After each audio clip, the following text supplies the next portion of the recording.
Video کو like کر کے آگے شیئر ضرور کر دینا۔ کوئی اسکول پہنچانا ہے تو نیند کھلتی ہے، فجر میں کیوں نیند نہیں کھلتی؟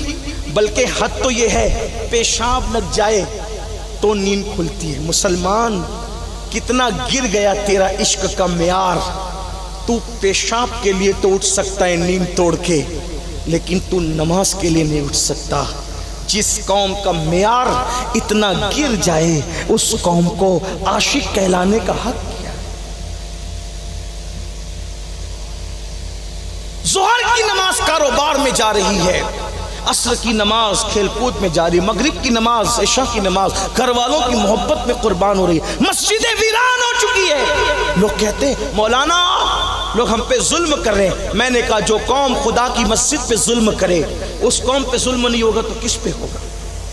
لوگ کہتے ہیں یہ فلاں بیٹھ گیا، وہ فلاں بیٹھ گیا، وہ فلاں۔ میں نے کہا یہ جو بیٹھ گئے ہیں تیرے نہ مسجد میں آنے کی وجہ سے، جس دن تو اللہ کے گھر میں بیٹھنے لگے یہ سب اٹھا کے پھینک دیے جائیں گے۔ تو اللہ کے گھر میں تو بیٹھ، ہنسنے کی بات نہیں، یہ کوئی کہانی قصہ نہیں، یہ حقائق۔ جب تک مسلمان خدا کے گھر میں بیٹھنے کا عادی تھا اس پر کوئی ظلم نہیں ہوتا تھا، پوری دنیا میں دنیا اس کی غلامی کرتی تھی۔ جب سے مسلمان نے خدا کے گھر میں آنا چھوڑ دیا فلموں کی ٹاکیز بھر رہے ہیں۔ بلکہ آپ کو حیرت ہوگی ہمارے مالیگاؤں میں بڑا پیارا شہر ہے، گنبد و مینار کا بڑے محبتی لوگ ہیں۔ ایک دوست نے مجھے بتایا کہ پورے انڈیا میں ہندوستان میں رمضان المبارک میں فلم والے کوئی نئی فلم ریلیز نہیں کرتے، نئی پکچر نہیں نکالتے۔ کیوں؟ ان کو ڈر ہے کہ رمضان شریف میں اگر نئی پکچر آئے گی تو فلاپ جائے گی۔ کیوں؟ کیونکہ جو دیکھنے والے وہی نہیں آئیں گے۔ اس کا مطلب فلمیں کس کے وجہ سے چل رہی ہے؟ تمہاری وجہ سے، تمہاری وجہ سے۔ دوسری قومیں صرف سنڈے کے دن فلم دیکھنے جاتی، ہفتے بھر اگر کوئی فلم کھانا بھرتا ہے تو وہ تم ہو۔ یہ میری قوم ہے جو عشق مصطفیٰ کا دعویٰ کرتی ہے۔ شراب کے اڈے کسی سے چل رہے ہیں تو وہ قوم مسلم ہے، نشے کے اڈے کسی سے چل رہے ہیں وہ قوم مسلم ہے۔ میں آپ پر یوں الزام نہیں دھر رہا ہوں، آپ خود تحقیق کر کے دیکھیں، آپ خود دیکھیں۔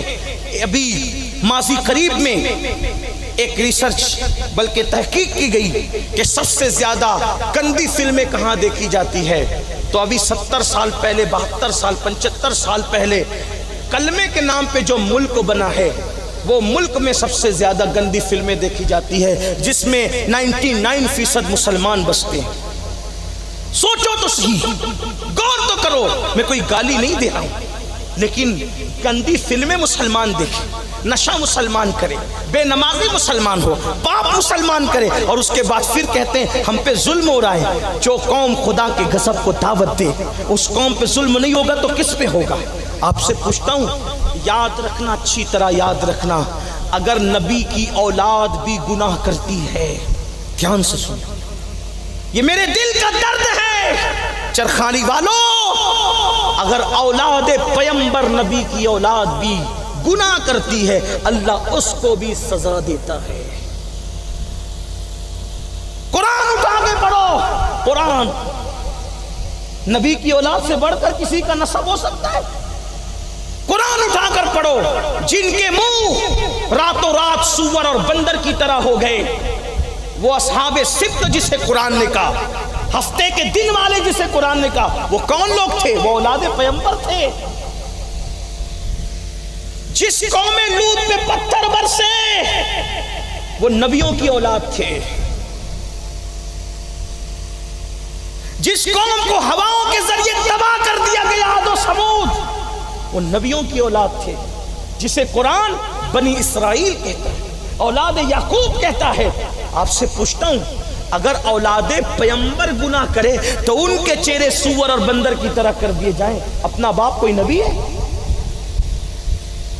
اتنے سارے جرائم کر کے یہ سوچتے ہو کہ ہم جنت میں نہیں جائیں گے تو کون جائے گا؟ یہ مولوی خامخواہ میں ڈرانے آیا ہے؟ جنت تو اپنے باپ کی ہے۔